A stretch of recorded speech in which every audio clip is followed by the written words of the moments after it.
Divisibility rule note down कर लेना, जो जो भी डिविजिबिलिटी रूल मैं आपको करा रही हूँ। वैसे तो आई थिंक कुछ डिविजिबिलिटी रूल तो आप लोगों को क्लियर होंगे, जो नहीं आते बेटा उसको नोट डाउन कर लेंगे। सबसे पहला है यस डिविजिबिलिटी बाय 2। कोई भी नंबर 2 से डिविजिबल कब होगा, तो क्या मुझे पूरे के पूरे नंबर को चेक करना पड़ेगा। For example I have a number okay and what is the, क्योंकि यहाँ पे this number is divisible bye 2 और नॉट ओके। तो यहाँ पे अगर मैं देखूं तो क्या मैं इसको पूरे को डिवाइड करके देखूंगी 2 से, no, just check the last digit, just check the last digit. If the last digit और you can say unit digit is divisible by 2, then the number will be divisible by 2. If the unit digit is not divisible by 2, or you can say this is not even, in that case it is not divisible by 2. Clear? Same way, what is the rule for 3? Rule for 3 is what? If the sum of the digits, जो digits हैं, digits का अगर मैं sum करती हूँ, if this sum is divisible by 3, then the number is divisible by 3. If sum is not divisible by 3, then the number will not be divisible by 3. Okay? आपको पूरे को डिवाइड करके देखने की जरूरत नहीं है। डन? अब जैसे यहाँ पे देखते हैं, ये हो गया आपके पास में 12, 12, 24, 24 प्लस 10 कितना हो गया आपके पास में, this is 34 and 34 is not divisible by 3, not divisible by 3, that means what, this number is not divisible by 3। हाँ जी बताइए, कोई doubt? Clear? Now come on the next. Next is the number divisibility by 4। अगर हम 4 की बात करें, that means if we check last 2 digits of the number, 2 digits of the number like this okay, if the last 2 digits are divisible by 4, then the number will be divisible by 4. If the last 2 digits are not divisible by 4, like this is not divisible by 4, that means the number is not divisible by 4. Clear? So there is no need to divide the complete number with 4, just check last 2 digits for the divisibility of 4. Now come on 5. 5, the last digit of number is either 0 or 5. If the last digit is 0 or 5, then the number will be divisible by 5. 6 का देखिए अब, हाँ जी अगर हम बात करते बेटा 6 की, इन दैट केस अगर आपका नंबर 2 और 3 दोनों से डिविजिबल है, यस 2 से भी डिविजिबल है और 3 से भी डिविजिबल है, that means the number will be divisible by 6। तो नंबर 6 से भी डिविजिबल होगा, ध्यान रखिएगा, किससे डिविजिबल होगा अपना, 6 से भी डिविजिबल होगा। डन? अब 2 का डिविजिबिलिटी रूल आपको पता है, दैट मीन्स कि unit digit should be an even number and the rule of 3 is sum of digit is divisible by 3। अगर दोनों रूल अप्लाई हो रहे हैं, that means number is divisible by 6। Now the divisibility rule of 7। 7 का divisibility rule क्या कहते हैं? Yes अब देखिए, जैसे मेरे पास एक नंबर है बेटा 343 and I want to check this is divisible by 7 or not. In that case क्या करेंगे, double the unit digit, double कितना हो गया इसका 6 and then minus it from the remaining part में जब आप इसको माइनस कर रहे हो कितना आ गया आपके पास में 28 and 28 is divisible by 7। Okay तो अगर ये डिविजिबल है 7 से, that means 343 is divisible by 7। And अगर आपके पास में डिजिट्स ज्यादा है तो यही सेम प्रोसेस चलेगा, क्या करते रहेंगे हम हर बार, यूनिट डिजिट को डबल करो, रिमेनिंग पार्ट में से माइनस करो, तब तक आपको एक ऐसा नंबर नहीं दिखाई देता जिसको आपको पता चलता है कि हाँ जी दिस इज डिविजिबल बाय 7 और नॉट। ओके सभी को क्लियर है 7 का डिविजिबिलिटी रूल? सभी को क्लियर हो गया? ओके वैसे तो बेटा देखो जो 7 है ये रूल की वजह अगर हम डायरेक्टली भी कर लेते हैं तो भी इजी रहेगा आपको, ठीक है ना।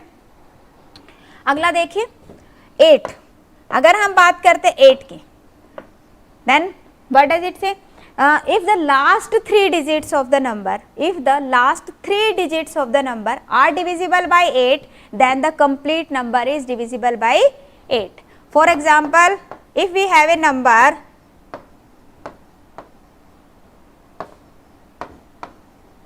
Okay, then there is no need to divide the complete number by 8. Just check the last 3 digits.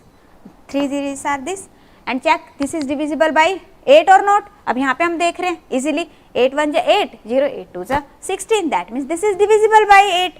If the last 3 digits are divisible by 8, then means the number is divisible by 8. आपको complete को divide करने की जरूरत नहीं है. Okay? Yes. Now come on 9. 9 का rule बेटा same है जो क्या था आपके पास में 3 का. क्या? If the sum of the digits are divisible by 9, the number will be divisible by 9. Means अगर हम सिंगल डिजिट का प्लस करते हैं और उसके बाद में हम अगर उसको चेक करें कि वो जो सम बन रहा है दैट इज डिविजिबल बाय 9, वो 9 से पूरा डिवाइड हो रहा है, दैट मीन्स कि number will be divisible bye 9. Clear? Yes. Now come on 10. 10 if the last digit of the number is 0, then the number is divisible by 10. Simple है. 10 का तो 0 होनी जरूरी है. यूनिट डिजिट अगर 0 रहेगी तो 10 से डिविजिबल रहेगा. ठीक है. हाँ जी. 11 का इंपॉर्टेंट है, बार बार आ जाता है. 11 का रूल क्या कहता है? When the number at alternative place, when we find out the number of the sum of the alternative place that is 0 or if it is divisible by 11, then the number is divisible by 11. देखो example से बताती हूँ आपको. Example से बताती हूँ.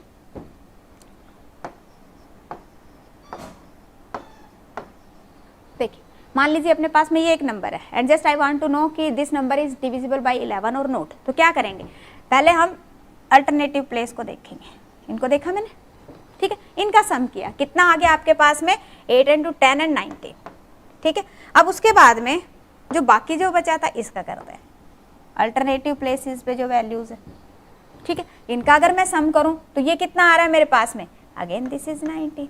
अब इन दोनों का अगर मैं डिफरेंस निकालती हूँ देन दिस इज 0. तो व्हाट एम आई सेइंग कि अगर आपके पास में जो डिफरेंस है, दोनों का जो डिफरेंस है, if it is 0 then it is divisible by 11. या फिर अगर हम डिफरेंस निकालते हैं then difference is equal to 11 multiple of 11 like 11 22, then again this is divisible by 11. Clear? Okay? कोई डाउट? अब बात करते बेटा 12 की. 12 से डिविजिबल कब रहेगा?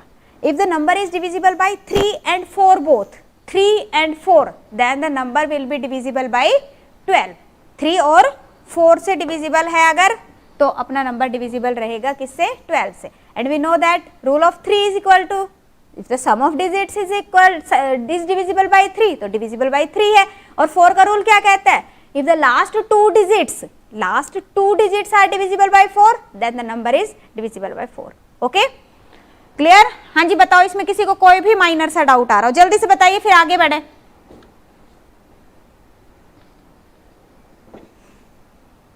हाँ जी. यहां तक किसी को कोई भी डाउट आ रहा हो?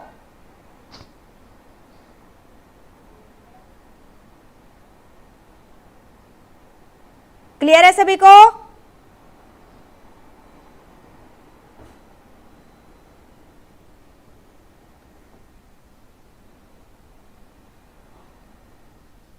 ओके. अब देखो यहां पे बेटा हमने एक रूल पढ़ा किसका? 6 का और एक 12 का. इन दोनों में हमने क्या देखा कि जो नंबर है उसके लिए हम दो अलग अलग नंबरों को चेक कर रहे हैं. जैसे यहाँ पे हमने क्या देखा? 2 and 3 और यहाँ पे क्या था? 3 and 4. तो यहाँ से एक कंक्लूजन क्या निकल रहा है कि if the number is divisible by the factors, अगर मान लो मैं इसके फैक्टर्स निकाल रही हूँ और दे आर को prime, in that case the number is divisible by 7. If 5 digit number is there, 5 digit number है, कोई प्रॉब्लम नहीं है. 5 डिजिट नंबर में क्या इश्यू है? जैसे मान लीजिए मेरे पास में एक नंबर है बेटा और मैंने ये चेक करना है कि this number is divisible by 11 और नॉट. यस. हाँ जी मयूर यही पूछ रहे थे बेटा. तो उस केस में क्या करना है? जस्ट इन तीनों को लो. ठीक है. और इन दोनों को लो. No problem. तो अगर इनको लेंगे हम ये यहाँ पे तो क्या हो गया? 9 और 2 11 और 7 18 और ये कितना हो गया? 8 और 4 12.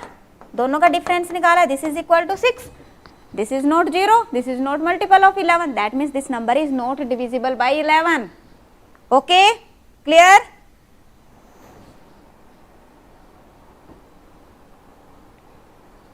हाँ जी, तो what was I talking about? Yes, मैं ये कह रही थी कि अगर मान लीजिए मेरे पास में एक नंबर है, उसको मैंने चेक करना है कि वो नंबर डिविजिबल है या नहीं है किसी भी पर्टिकुलर रूल, तो अब हर एक के लिए तो बेटा रूल बनेंगे नहीं, तो उसके लिए क्या है कि अगर हम उसके फैक्टर्स निकालते और वो दोनों क्या है आपके पास में, देखो जैसे मैं कहती हूँ कि 24 से चेक करना है मैंने नंबर को कि if this is a number is divisible by 24, तो कैसे चेक करेंगे? अब देखो अगर मैं इसके फैक्टर बनाऊँ तो ये क्या हो जाएगा अपने पास में 8 इंटू 3 हो जाएगा। तो अब उस केस में आप चेक करो कि if the number is divisible by 8 का रूल क्या कहता था? लास्ट के 3 डिजिट्स को आपने चेक करना है, ठीक है, and the number is divisible by 3। If the number is divisible by both these two then this will be divisible by 24। Okay, but ऐसा नहीं है कि आप ये कर लोगे कि 24 तो मैडम ऐसे भी होता है 6 into 4। If the number is divisible by 6 and 4 then this is divisible by 24। जरूरी नहीं है, ठीक है, जरूरी नहीं है। क्लियर है पॉइंट? तो वहां पे जैसे फॉर एग्जाम्पल मेरे पास में एक नंबर है, for example I have 36, okay, तब now 36 is divisible by 6, 36 is divisible by 4, but it is not divisible by 24। 24 से डिविजिबल नहीं है, दैट मीन क्यों? क्योंकि ये दोनों को प्राइम नंबर्स नहीं है, को प्राइम होना जरूरी है, दोनों 2 से कैंसिल आउट होते हैं ना, the numbers are cancel out by 2, that means these both are not prime number, this should be prime number। जैसे यहाँ पे if the number is divisible by 8, the number is divisible by 3, then it will be definitely divisible by 24। okay, yes।